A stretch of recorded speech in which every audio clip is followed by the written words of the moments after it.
Today's shop tip is how to aim motorcycle headlights. So my main headlight I'm pretty happy with. It's the auxiliary ones I need to aim. So what I'm going to do is close the garage door, and because I've only got like 2.5 friends in the whole world, I have a jack and ratchet straps holding it level. Because if it's on the kickstand, everything's way off. So it's basically level. I look at the spot on the garage door when it's down and everything's dark.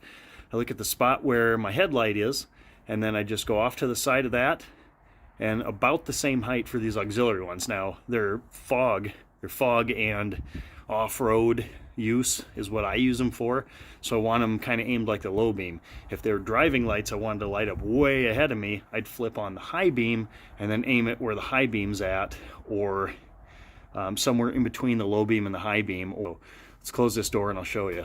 Now, because you're working in the dark, it's probably a good idea to have the tools you need laid out beforehand.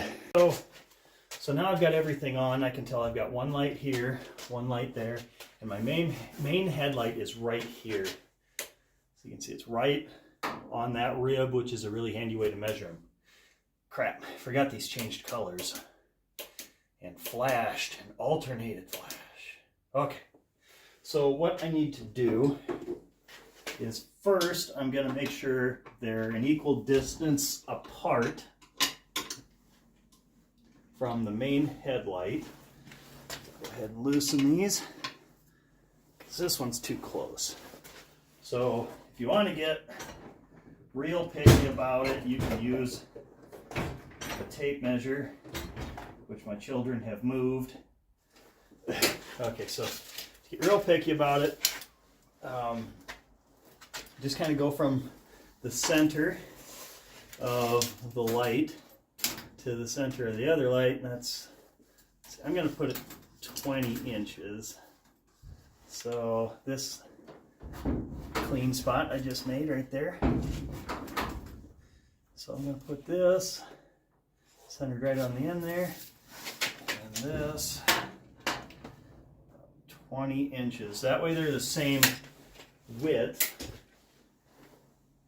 Lights do move a bit when you tighten them. Oh, that one moved a lot. There we go. Check it again.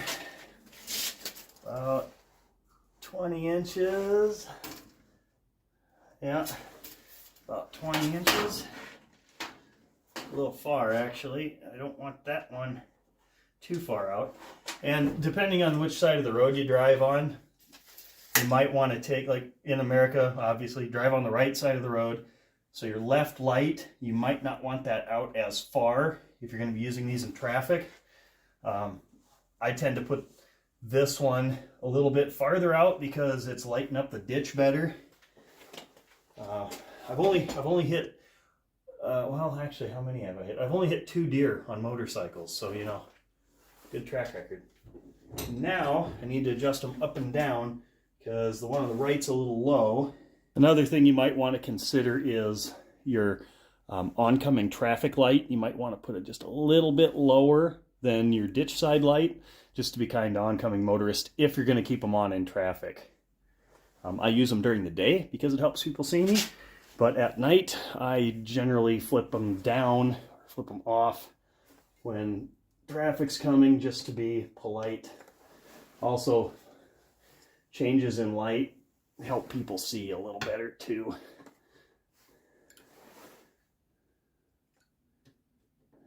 There we go. Everything's just kind of centered on this rib. And I can go ahead and tighten it up. And it'll move. And then I'll grumble. Then I'll loosen it. Re-aim it. Re-tighten it. It'll move. I'll grumble. Rinse, repeat. Okay, so there we go. My ditch side light's a little bit farther out, which is fine. That's what I want. Everything's kind of lined up. Got the high beam. You can see the high beam goes up about the height of the low beam above it. So there we go. All lined up. Don't forget to do all the things to make the YouTube algorithm happy, like, subscribe, like the video. If you're a really wonderful person, consider supporting the channel. Thanks for watching.